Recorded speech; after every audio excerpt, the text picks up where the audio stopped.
Hello friends, welcome to my Dipti blogs. Madhur canteen Dhaka বিশ্ববিদ্যালয়ে ব্যবসা প্রশাসনের ইনস্টিটিউট ভবনের সামনে অবস্থিত। মধুর ক্যান্টিনের সাথে জড়িয়ে রয়েছে ঢাকা বিশ্ববিদ্যালয় এবং এদেশের স্বাধীনতা সংগ্রামের ইতিহাস ও ঐতিহ্য।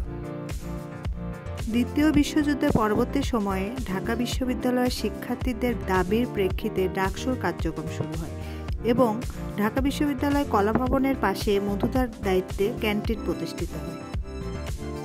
মধুদার আন্তরিক ব্যবহার ও সততার জন্য তিনি খুব অল্প সময়ের মধ্যেই শিক্ষার্থীদের মাঝে বিশ্বস্ত হয়ে ওঠেন।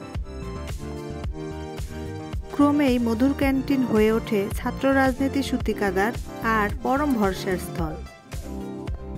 48-এর ভাষা আন্দোলন, 49-এর বিশ্ববিদ্যালয়ের চতুর্থ শ্রেণী কর্মচারীদের আন্দোলন, 52-র ভাষা আন্দোলন, 62-র শিক্ষা আন্দোলন, 70-এর সাধারণ নির্বাচন এবং সর্বশেষ স্বাধীনতা যুদ্ধের সময় বিচক্ষণ সিদ্ধান্ত আর যোগ্য নেতৃত্বে আসে এই মধুর ক্যান্টিন থেকেই।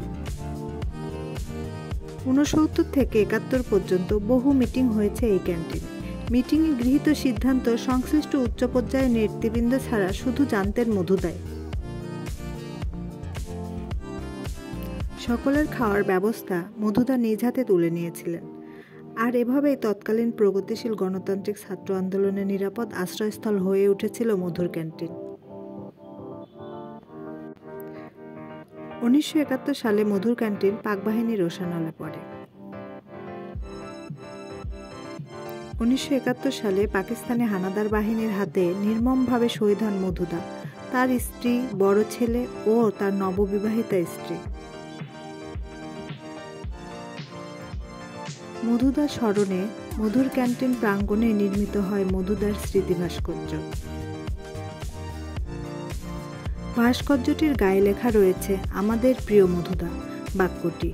এর ভাস্কর হলেন মোহাম্মদ তৌফিক হোসেন খান। 1995 সালের 18 এপ্রিল তৎকালীন উপাচার্য এমাজ উদ্দিন আহমেদ ভাস্কর্যটি উদ্বোধন করেন।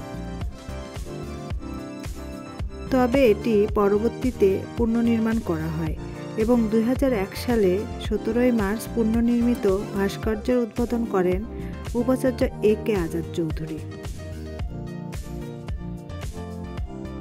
Bye bye.